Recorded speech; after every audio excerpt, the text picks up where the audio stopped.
Namaste, Assalamu alaikum, Shalom, Ni hao, Buenos dias, Hezeche, Akwaba, Welcome, what up though? This is weekly recorded recitations of Holy Scriptures. Today is 124.x.10, semicolon 72, semicolon 1, full 14. The portion for this week is numero 25. What am I talking about? 25. Let's flip that. 52. And the ho, whatever. 52. Vayelech. This includes, within the Torah, Vayelech, which is Devarim 31, 1 a 31, 30. Within the Bhagavad Gita, it is the Deva Sura Sampad Vibhaga Yogehe, which is numero 16. Within the Digha Nikaya, it is the Jaravaga, the Attavaga, the Lokavaga, the Buddhavaga, and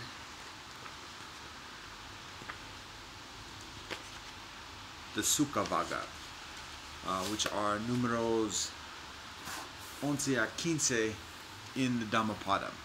Within the Gospels, it is Acts 25 a 24. Within the Quran, it is Surah Al-Qadr, Surah Al-Bayina, Surah Al-Zalzala, Surah Al-Zalzala, Surah Al-Adiyat, Surah Al-Qariya, and Surah Al-Takatur, which are 97 a 102 within the Quran. Within the Tao Te Ching, it is chapters 64 a 69.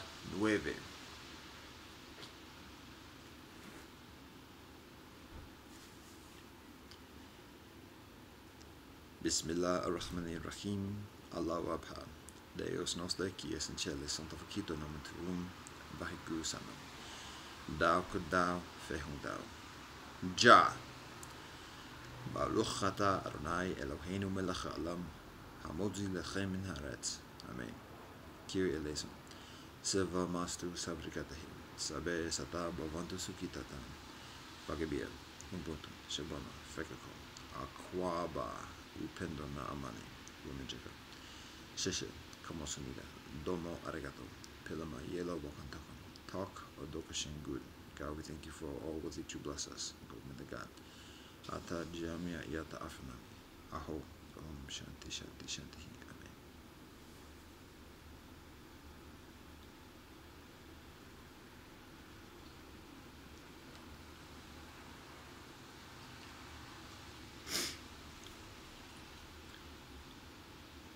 Bismillah ar-Rahman ar-Rahim. Allahu Akbar. Deus nos daqui essenciales santificato nomen tuum, Vayelech sanam. Dao kudao fehundao. Ja. Baruch ata Adonai Eloheinu melech haolam, asher gazanu bo mitzvotav v'tzivanu l'sokudavai Torah. Amen. Kyrie eleison. Seva mastu sabrikatahim. Sabe sata bavantu sukitatam. Vagabir. Ubuntu. Shabana. Fekako. Akwaba. Upendana amani. Wumijaka. Shishe. Kamosunida. Domo arigato. Pilama yelo wakantakon. Talk or dokashin good. God, we thank you for all that you bless us. Come on, God. Ata Jamia Yatafnan. Aho. Om Shanti Shanti Shanti. Amen.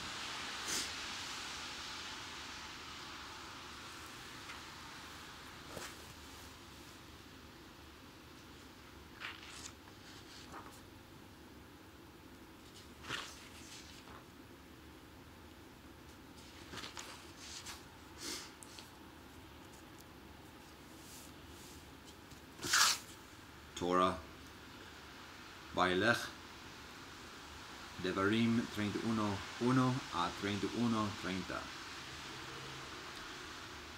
And Moshe went, and he spoke the following words to all Israel. He said to them, Today I am 120 years old. I can no longer go or come. And the Lord said to me, You shall not cross this Jordan.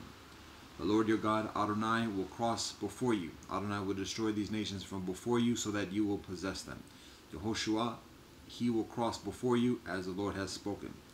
And the Lord will do to them as Adonai did to the Amorite kings Sihon and Og, and to their land, all of which Adonai destroyed. And when the Lord delivers them before you, you shall do to them according to all the commandment that I have commanded you.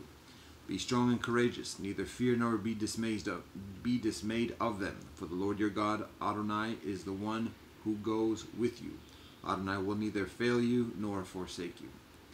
And Moshe called Yehoshua and said to him in the presence of all Israel, Be strong and courageous, for you shall come with this people to the land which the Lord swore to their forefathers to give them, and you shall apportion it to them as an inheritance. The Lord, Adonai, is the one who goes before you. Adonai will be with you. Adonai will neither fail you nor forsake you. Do not fear and do not be dismayed. Then Moshe wrote this Torah and gave it to the priests, the descendants of Levi, who carried the ark of the covenant of the Lord, and to all the elders of Israel. Then Moshe commanded them, saying, At the end of every 7 years, at an appointed time, in the festival of Sukkot, after the year of release, when all Israel comes to appear before the Lord your God in the place Adonai will choose, you shall read this Torah before all Israel in their ears. Assemble the people, the men, the women, and the children, and your stranger in your cities, in order that they hear, and in order that they learn and fear the Lord your God, and they will observe to do all the words of this Torah. And their children who do not know will hear and learn to fear the Lord your God all the days that you live on the land to which you are crossing the Jordan to possess. And the Lord said to Moshe, Behold, your days are approaching for you to die. Call Yehoshua and stand in the tent of meeting, and I will inspire him. So Moshe and Yehoshua went and stood in the tent of meeting, and the Lord appeared in the tent in a pillar of cloud. The pillar of cloud stood at the entrance to the tent.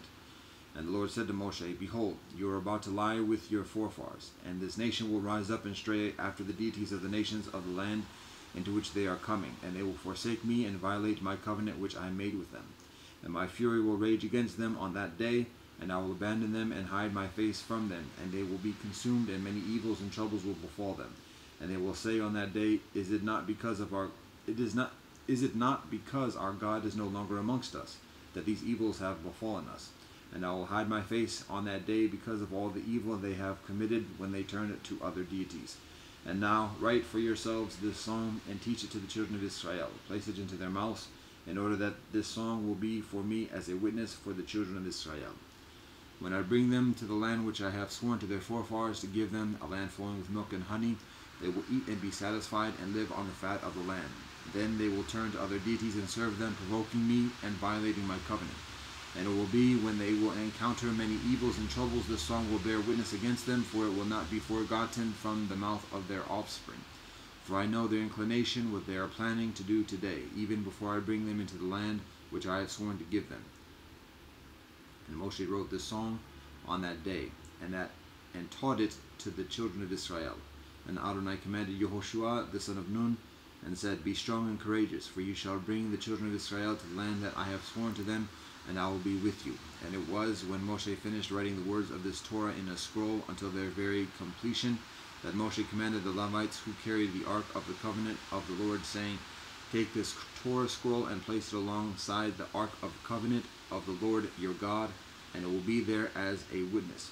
For I know your rebellious spirit and your stubbornness. Even whilst I am alive with you today, you are rebelling against the Lord, and surely after my death.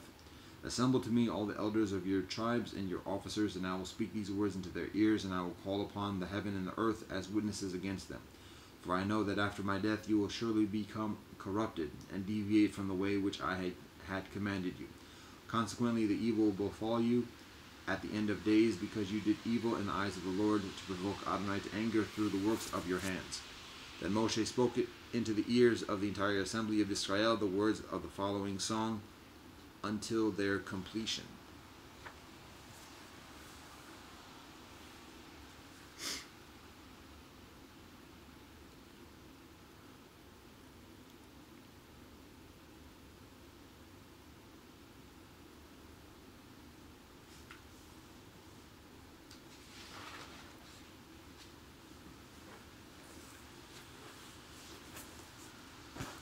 Bhagavad Gita. Devasura Sampadhi Bhaga Yogehe.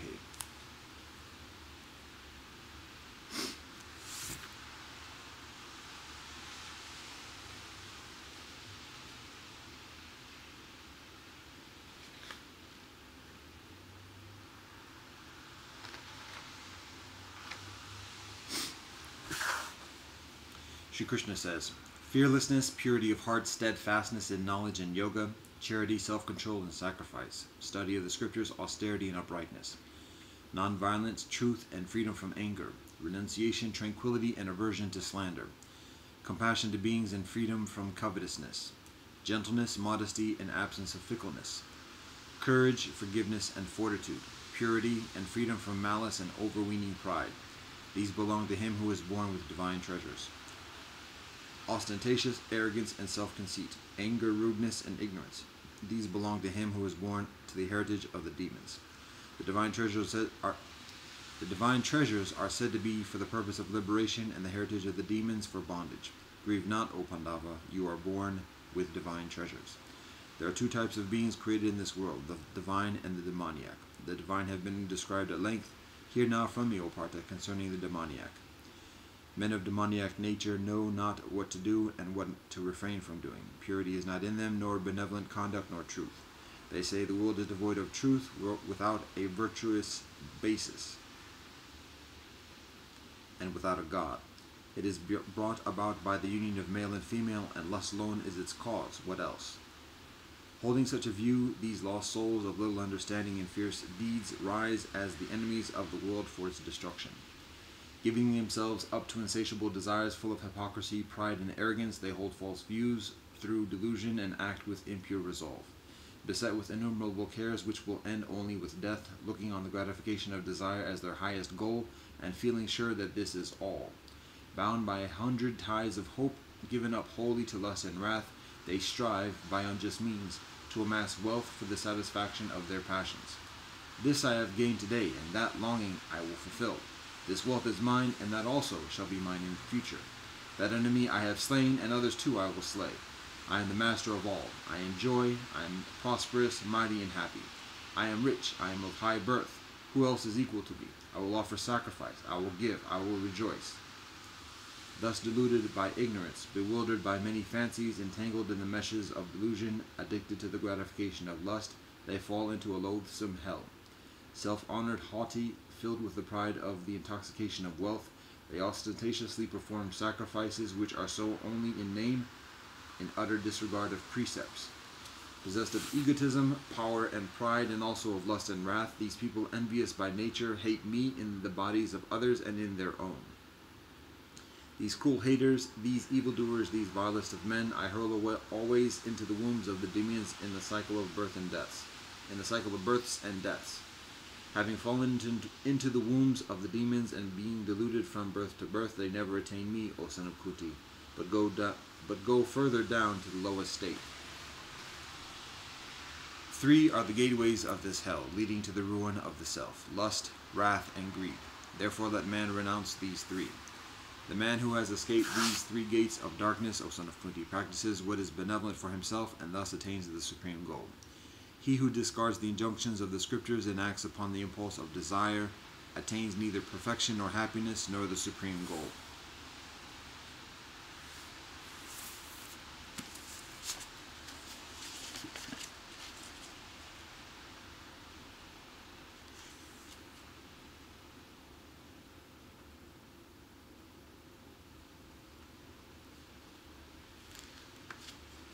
Therefore, let the scriptures be your authority in determining what ought to be done and what ought not to be done.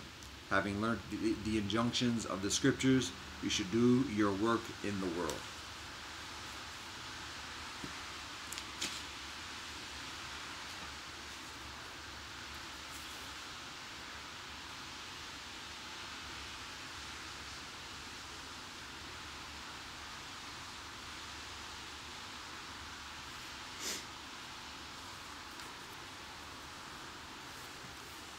Dhammapada, Jaravaga, Attavaga, Lokavaga, Buddhavaga, Sukavaga. 11 a 15, Dhammapada. Jaravaga, 11. When this world is ever ablaze, why this laughter, why this jubilation? Shrouded in darkness, you will not see the light. Will you not see the light? Behold this body, a painted image, a mass of heaped up sores, infirm, full of hankering, of which nothing is lasting or stable. Fully worn out is this body, a nest of disease and fragile. This foul mass breaks up, for death is the end of life. These dove-colored bones are like gourds that lie scattered about in autumn. Having seen them, how can one seek delight? This city, body, is built of bones, plastered with flesh and blood. Within are decay and death, pride and jealousy. Even gorgeous royal chariots wear out, and indeed this body too wears out. But the Dhamma of the benevolent does not age. Thus the benevolence make it known to the benevolent. The man of little learning grows old like a bull. He grows only in bulk, but his wisdom does not grow. Through many a birth in Samsara have I wandered in vain, seeking the builder of this house of life. Repeated birth is indeed suffering. O house builder, you are seen. You will not build this house again, for your rafters are broken and your ridge pole shattered. My mind has reached the unconditioned. I have attained the destruction of craving. Those who in youth have not led the holy life, or have failed to acquire wealth, languish like old cranes in the pond without fish. Those who in youth have not led the holy life, or have failed to acquire wealth, like sighing over the past, like worn-out arrows shot from a bow. Attavaga. If one holds oneself dear, one should diligently watch oneself. Let the wise men keep vigil during any of the 3 watches of the night. One should first establish oneself in what is proper, then only should one instruct others. Thus the wise man will not be reproached. One should do what one teaches others to do. If one would train others, one should be well controlled oneself. Difficult indeed is self-control. One truly is the protector of oneself. Who else could the protector be? With oneself fully controlled, one gains a mastery that is hard to gain. The evil a witless man does by himself, born of himself and produced by himself, grinds him as a diamond grinds a hard gem. Just as a single creeper strangles the tree on which it grows, even so a man who is exceedingly depraved harms himself as only an enemy might wish. Easy to do are things that are bad and harmful to oneself, but exceedingly difficult to do are things that are benevolent and beneficial. Whoever on account of perverted views scorns the Dhamma of the perfected ones, the noble and righteous ones, that fool like the bamboo produces fruits only for self-destruction. By oneself is evil done, by oneself is one defiled. By oneself is evil left undone, by oneself is one made pure. Purity and impurity depend on oneself. No one can purify another. Let one not neglect one's own welfare for the sake of another, however great. Clearly understanding one's own welfare, let one be intent upon the benevolent. Lokavaga. 13.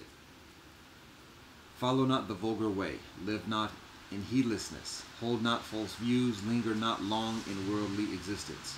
Arise, do not be heedless, lead a righteous life. The righteous live happily both in this world and the next. Lead a righteous life, lead not a base life. The righteous live happily both in this world and the next. One who looks upon the world as a bubble and a mirage, him the king of death sees not. Come, behold this world which is like a decorated royal chariot. Here fools flounder, but the wise have no attachment to it. He who having been heedless is heedless no further, illuminates this world like the moon freed from clouds. He who by benevolent deeds covers the evil he has done, illuminates this world like the moon freed from clouds. Blind is the world, here only a few possess insight, only a few like birds escaping from the net go to the realms of bliss. Swans fly on the path of the soleil, men pass through the air by psychic powers. The wise are led away from the world after vanishing Mara and his host. For a liar who has violated the one law of truthfulness, who holds in scorn the hereafter, there is no evil that he cannot do. Truly misers fare not to heavenly realms, nor indeed do fools honor generosity, but the wise man rejoices in giving, and by that alone does he become happy hereafter. Better than singular sovereignty over the earth, better than going to heaven, better even than mastership over all the worlds, is the supramundane fruition of stream entrance. Buddha Vaga 14. By what track can you trace that trackless Buddha of limitless range, whose victory nothing can undo, whom none of the vanquished defilements can ever pursue? By what track can you trace that trackless Buddha of limitless range, in whom exists no longer the entangling and embroiling craving that perpetuates becoming? Those wise ones who are devoted to meditation and who delight in the calm of renunciation, such mindful ones, supreme Buddhas, even the angels hold dear. Hard is it to be born a man. Hard is the life of living beings. Hard is it to gain the opportunity of hearing the sublime Dhamma, and hard to encounter is the arising of the Buddhas. To avoid all evil, to cultivate benevolence, and to cleanse one's mind, this is the teaching of the Buddhas. Enduring patience is the highest austerity. Nibbana is supreme, say the Buddhas. He is not a true monk who harms another, nor a true renunciate who oppresses others. Not despising, not harming, restraint according to the code of monastic discipline, moderation in food, dwelling in solitude, devotion to meditation, this is the teaching of the Buddhas.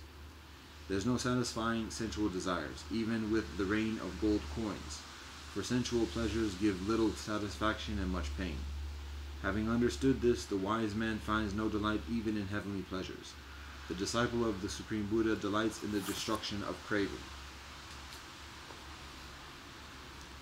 Driven only by fear, do men go for refuge to many places, to hills, woods, groves, trees, and shrines.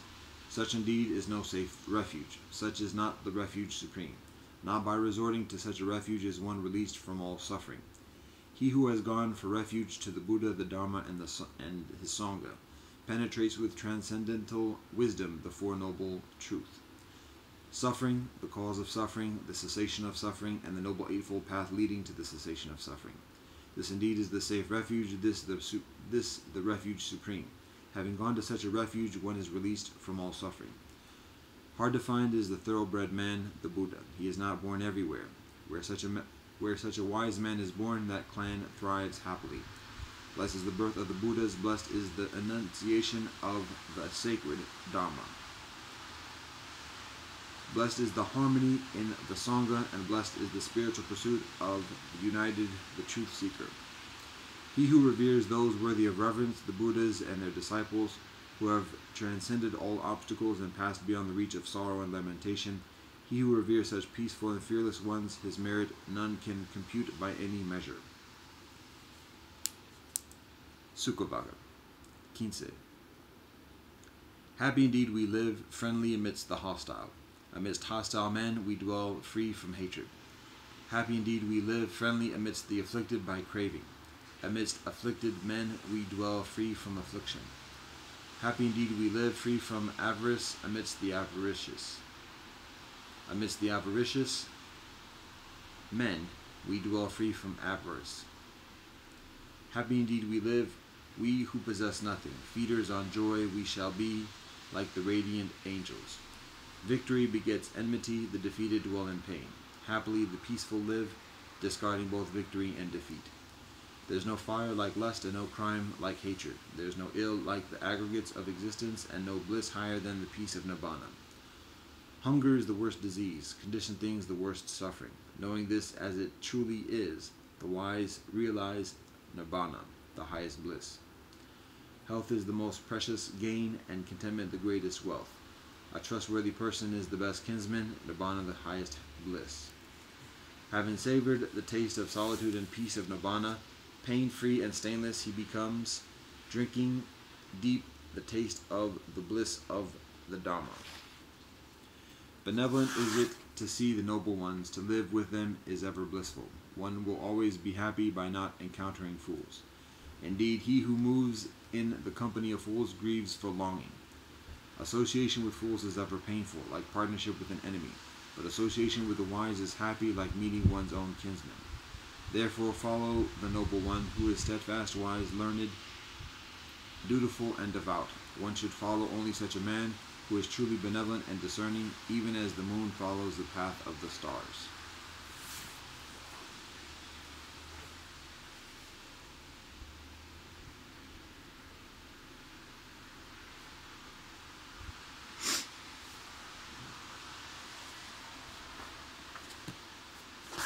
Gospels, Acts 22 a 24. Brothers and Fars, listen now to my defense. When they heard him speak to them in Aramaic, they became very quiet. Then Paul said, I am a Jewish brother, born in Tarsus of Cilicia, but brought up in this city. I studied under Gamaliel, and was thoroughly trained in the law of our ancestors. I was just as zealous for God as any of you are today. I persecuted the followers of this way to their death, arresting both men and women and throwing them into prison, as the high priest and all the council can themselves testify. I even obtained letters from them to their associates in Damascus and went there to bring these people as prisoners to Jerusalem to be punished. About noon, as I came near Damascus, suddenly a bright light from heaven flashed around me. I fell to the ground and heard a voice say to me, Saul, Saul, why do you persecute me? Who are you, Master? I asked. I am Jesus of Nazareth, whom you are persecuting, he replied. My companions saw the light, but they did not understand the voice of him who was speaking to me. What shall I do, Master? I asked. Get up, the Master said, and go into Damascus. There you will be told all that you have been assigned to do. My companions led me by the hand into Damascus because the brilliance of the light had blinded me. A man named Ananias came to see me. He was a devout observer of the law and highly respected by all the Jewish brethren living there. He stood beside me and said, Brother Saul, receive your sight. And at that very moment I was able to see him. Then he said, The God of our ancestors has chosen you to know God's will and to see the righteous one and to hear words from his mouth. You will be his witness to all people of what you have seen and heard. And now, what are you waiting for? Get up, be baptized, and wash your sins away, calling on his name. When I returned to Jerusalem and was praying at the temple, I fell into a trance and saw the Master speaking to me. Quick, he said, leave Jerusalem immediately, because the people here will not accept your testimony about me. Master, I replied, these people know that I went from one synagogue to another to imprison and beat those who believe in you. And when the blood of your martyr Stephen was shed, I stood there giving my approval and guarding the clothes of those who were killing him. Then the Master said to me, Go, I will send you distantly away to the Gentiles. The crowd listened to Paul until he said this. Then they raised their voices and shouted, Rid the earth of him, he's not fit to live. As they were shouting and throwing off their cloaks and flinging dust into the air, the commander ordered that Paul be taken into the barracks. He directed that he be flogged and interrogated in order to find out why the people were shouting at him like this. As they stretched him out to flog him, Paul said to the centurion standing there, Is it legal for you to flog a Roman citizen who hasn't ever been found guilty? When the centurion heard this, he went to the commander and reported it. What are you going to do? He asked. This man is a Roman citizen. The commander went to Paul and asked, Tell me, are you a Roman citizen? Yes, I am, he answered. Then the commander said, I had to pay a lot of money for my citizenship. But I was born a citizen, Paul replied. Those who were about to interrogate him withdrew immediately. The commander himself was alarmed when he understood that he had put Paul, a Roman citizen, in chains. The commander wanted to find out exactly why Paul was being accused by the Jewish brethren.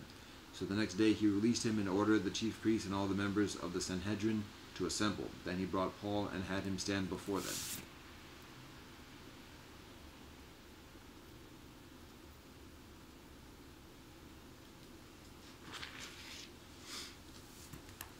Paul looked straight at the Sanhedrin and said, My brothers, I have fulfilled my duty to God in all benevolent conscience to this day. At this, the high priest Ananias ordered those standing near Paul to strike him on the mouth. Then Paul said to him, God will strike you, you whitewashed wall. You sit there to judge me according to the law, yet you yourself violate the law by commanding that I be struck. Those who were standing near Paul said, How dare you insult God's high priest? Paul replied, Brothers, I did not understand that he was the high priest, for it is written, Do not speak evil about the ruler of your people. Then Paul, knowing that some of them were Sadducees and the others Pharisees, called out in the Sanhedrin, My brothers, I am a Pharisee, descended from Pharisees. I stand on trial because of the hope of the resurrection of the dead. When he said this, a dispute broke out between the Pharisees and the Sadducees, and the assembly was divided. The Sadducees say that there is no resurrection and that there are neither angels nor spirits, but the Pharisees believe all these things.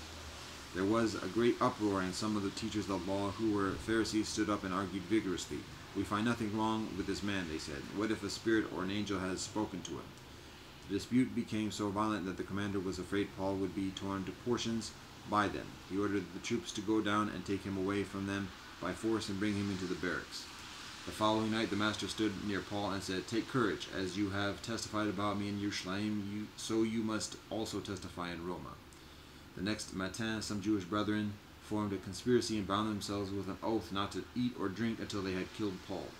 Further than 40 men were involved in this plot. They went to the chief priests and the elders and said, "We have taken a solemn oath not to eat anything until we have killed Paul. Now then, you and the Sanhedrin petitioned the commander to bring him before you on the pretext of wanting further accurate information about his case. We are ready to kill him before he gets here." But when the son of Paul's sister heard of this plot, he went into the barracks and told Paul. Then Paul called one of the centurions and said, "Take this young man to the commander. He has something to tell him." So he took him to the commander. The centurion said, "Paul, the prisoner, sent for me and asked me to bring this young man to you, because he has something to tell you." The commander took the young man by the hand, drew him aside, and asked, "What is it you want to tell me?" He said, "Some Jewish brethren have agreed to ask you to bring Paul before the Sanhedrin mañana on the pretext of wanting further accurate information about him. Don't give in to them, because further than 40 of them are waiting in ambush for him. They have taken an oath not to eat or drink until they have killed him. They are ready now, waiting for your consent to their request." The commander dismissed the young man with this warning: "Don't tell anyone that you have reported this to me." Then he called 2 of his centurions and ordered them, "Get ready a detachment of 200 soldiers, 70 horsemen, and 200 spearmen to go to Caesarea at 9 tonight. Provide horses for Paul so that he may be taken safely to Governor Felix." He wrote a letter as follows: "Claudius Lysias, to his Excellency Governor Felix, greetings. This man was seized by the Jewish brethren, and they were about to kill him, but I came with my troops and rescued him, for I had learned that he is a Roman citizen. I wanted to know why they were accusing him, so I brought him to their Sanhedrin. I found that the accusation had to do with questions about their law, but there was no charge against him that deserved death or imprisonment. When I was informed of a plot to be carried out against the man, I sent him to you at once. I also ordered his accusers to present to you their case against him." So the soldiers, carrying out their orders, took Paul with them during the night and brought him as distant as Antipatris. The next day they let the cavalry go on with him, whilst they returned to the barracks. When the cavalry arrived in Caesarea, they delivered the letter to the governor and handed Paul over to him. The governor read the letter and asked what province he was from. Learning that he was from Cilicia, he said, "I will hear your case when your accusers get here." Then he ordered that Paul be kept under guard in Herod's palace.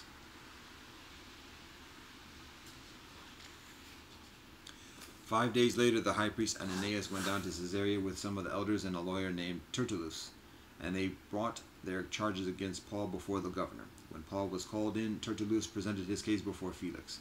"We have enjoyed a long period of peace under you, and your foresight has brought about reforms in this nation. Everywhere and in every way, most excellent Felix, we acknowledge this with profound gratitude. But in order not to weary you further, I would request that you be kind enough to hear us briefly. We have found this man to be a troublemaker, stirring up riots amongst the Jewish brethren all over the world. He is a ringleader of the Nazarene sect, and even tried to desecrate the temple, so we seized him.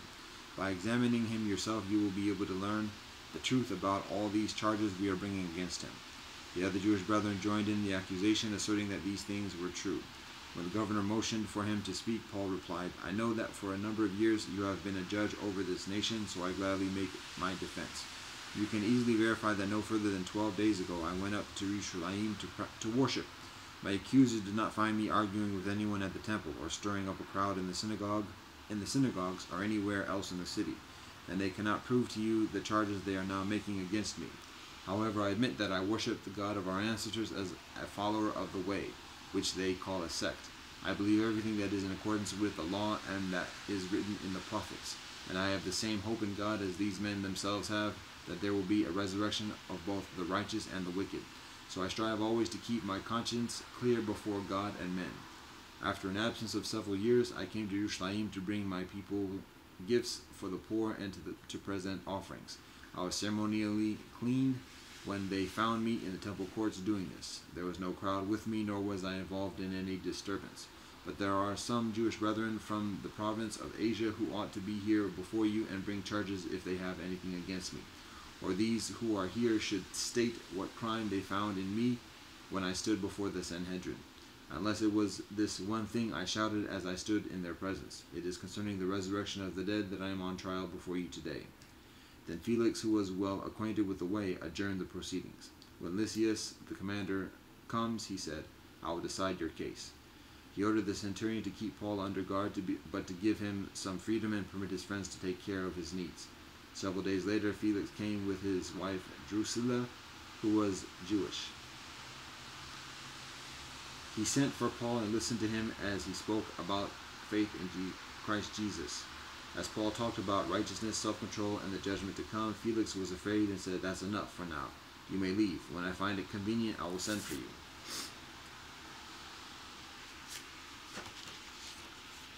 At the same time, he was hoping that Paul would offer him a bribe, so he sent for him frequently and talked with him. When 2 years had passed, Felix was succeeded by Porcius Festus. But because Felix wanted to grant a favor to the Jewish brethren, he left Paul in prison.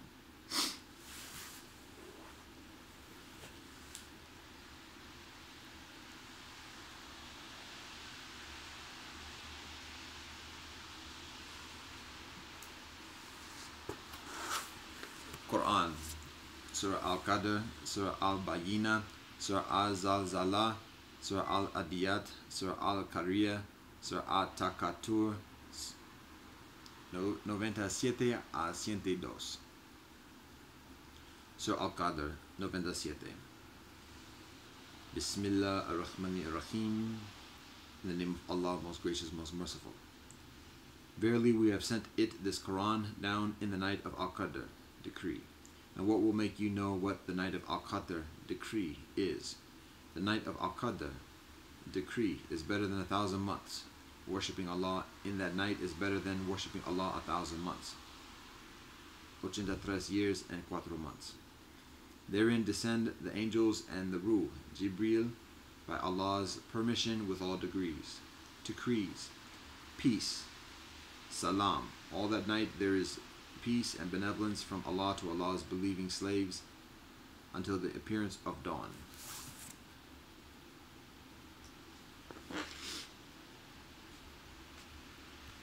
Surah Al-Bayyina, 98.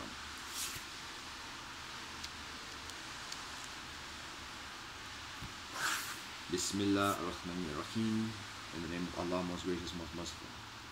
Those who disbelieved amongst the people of the scripture and the polytheists who were not to be parted from misbelief until there came to them clear evidence, a messenger from Allah reciting purified scriptures, within which are correct writings. Nor did those who were given the scripture become divided until after there had come to them clear evidence. And they were not commanded except to worship Allah, being sincere to Allah in religion, inclining to truth, and to establish prayer and give zakah. And that is the correct religion. Indeed, they who disbelieved amongst the people of the scripture and the polytheists will be in the fire of hell, abiding eternally therein. Those are the worst of creatures. Indeed, they who have believed and done righteous deeds, those are the best of creatures. Their reward with Allah will be gardens of perpetual residence, beneath which rivers flow, wherein they will abide forever, Allah being pleased with them and they with Allah. That is for who has feared his Lord. Surah Al-Zalzala, 99. Bismillah ar-Rahman ar-Rahim. In the name of Allah, most gracious, most merciful. When the earth is shaken to her utmost convulsion, and the earth throws up her burdens from within, and man cries distressed, what is the matter with her? On that day will she declare her tidings, for that thy Lord will have given her inspiration. On that day will men proceed in company, sorted out, to be shown the deeds that they had done. Then shall anyone who has done an atom's weight of benevolence see it, and anyone who has done an atom's weight of evil shall see it.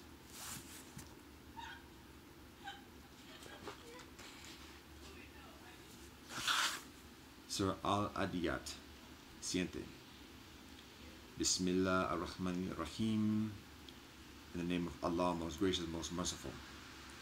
By the steeds that run with panting breath, and strike sparks of fire, and push home the charge in the matan, and raise the dust in clouds the while, and penetrate forthwith into the midst of the foe and mass. Truly man is to his Lord ungrateful, and to that fact he bears witness by his deeds. And violent is he in his love of wealth. Does he not know when that which is in the graves is scattered abroad, and that which is locked up in human breasts is made manifest, that their Lord had been well acquainted with them, even to that day? Surah Al-Qariya, Siente 1. Bismillah ar-Rahman ar-Rahim. In the name of Allah, most gracious, most merciful. The day of noise and clamor. What is the day of noise and clamor? And what will explain to thee what the day of noise and clamor is? It is a day whereon men will be like moths scattered about, and the mountains will be like carded wool. Then he whose balance of benevolent deeds will be found heavy will be in a life of benevolent pleasure and satisfaction. But he whose balance of benevolent deeds will be found light will have his home in a bottomless pit. And what will explain to thee what this is? It is a fire blazing fiercely.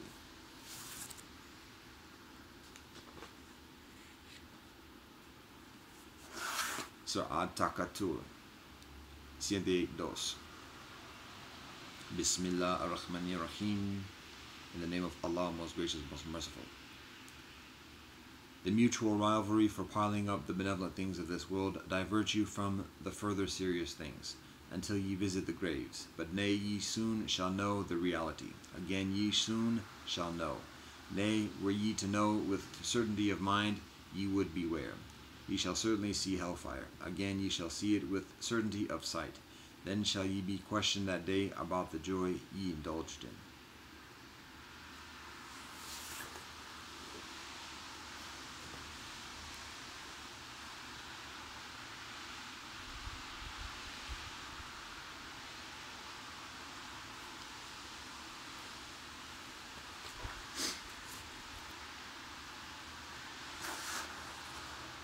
Dao Te Ching, 64 a 69.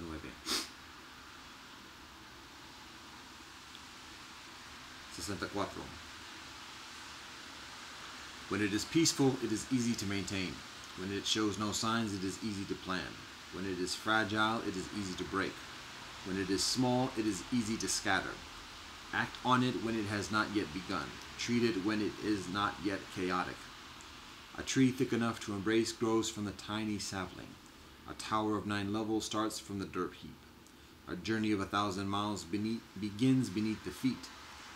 The one who meddles will fail. The one who grasps will lose. Therefore sages do not meddle, and thus do not fail. They do not grasp, and thus do not lose. People in handling affairs often come close to completion and fail. If they are as careful in the end as the beginning, then they would have no failure. Therefore sages desire not to desire. They do not value treasures that are hard to acquire. They learn to unlearn, to redeem the fault of the people, to assist the nature of all things, without daring to meddle.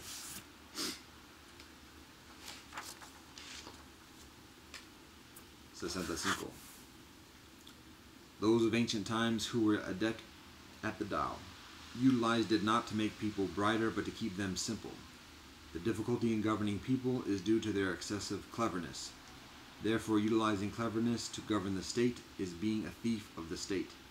Not utilizing cleverness to govern the state is being a blessing of the state. Know that these two are both standards. Always knowing these standards is called mystic virtue. Mystic virtue, profound, distantly reaching. It goes opposite to material things. Then it reaches great congruence. 66. Rivers and oceans can be the kings of 100 valleys because of their benevolence in staying low. So they can be the kings of 100 valleys. Thus, if sages wish to be over people, they must speak humbly to them. If they wish to be in front of people, they must place themselves behind them. Thus, the sages are positioned above, but the people do not feel burdened. They are positioned in front, but the people do not feel harmed. Thus, the world is glad to push them forward without resentment, because they do not contend, so the world cannot contend with them.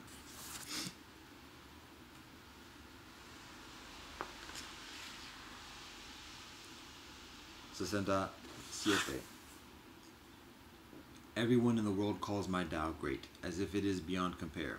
It is only because of its greatness that it seems beyond compare. If it can be compared, it would already be insignificant long ago. I have 3 treasures. I hold on to them and protect them. The first is called compassion. The second is called conservation. The third is called not daring to be ahead in the world. Compassion, thus able to have courage. Conserving, thus able to reach widely. not daring to be ahead in the world, thus able to assume leadership. Now, if one has courage but discards compassion, reaches widely but discards conservation, goes ahead but discards being behind, then death. If one fights with compassion, then victory. With defense, then security. Heaven shall save them, and with compassion guard them. 68. The great generals are not warlike. The great warriors do not get angry. Those who are beneficial at defeating enemies do not engage them. Those who are beneficial at managing people lower themselves. It is called the virtue of non-contention. It is called the power of managing people. It is called being harmonious with heaven, the ultimate principle of the ancients.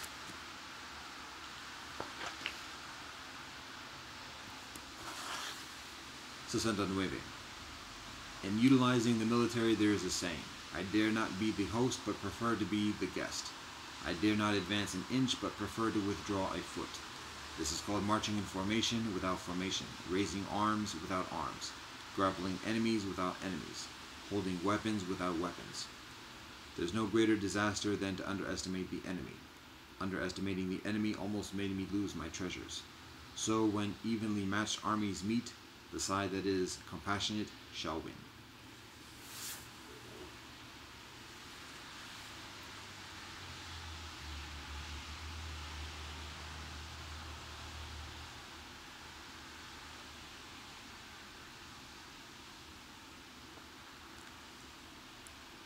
Alhamdulillah Rahmani Rahim, Allahu Abha. Deus não está aqui, assim, Tchelle, Santa Fakita no Metum, vai Gusanam. Dao Kudao Fehundao. Ja. Baluchata Arnai Elohinu Melech Alam, Ashekazana Bonazla, Zivana Supervai Torah. Amen. Kiri Eleison. Siva Mastu Savjagatahim, Sabe Sata Bohotu Sukitata, Vagabia, Umbutu, Shabana, Fekako, Aquaba, Upendana Amani, Umejaka. Shishet, Kamosunida, Domo Aragato, Pinama Yellow Walking Talk, Adoka Shingur. God, we thank you for all your blessings. Go with the God. Ata Jamia Yatafunani. Aho. Om Shanti Shanti Shanti. Amen.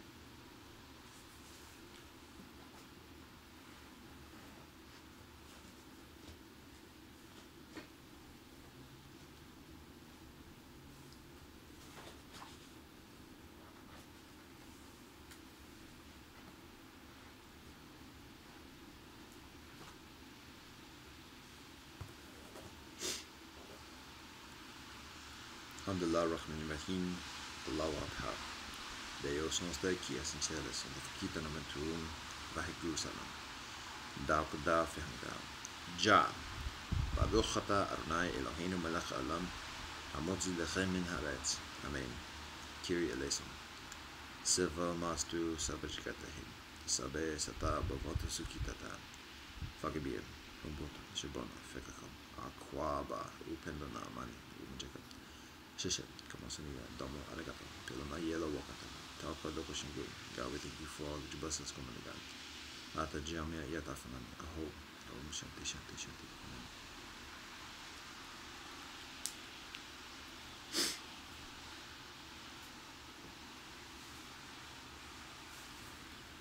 Namaste. Assalamu alaikum. Shalom. Zaijen. Adios. Te Jagaris. Asempe na asumudwo. Kele Fred. One love and peace.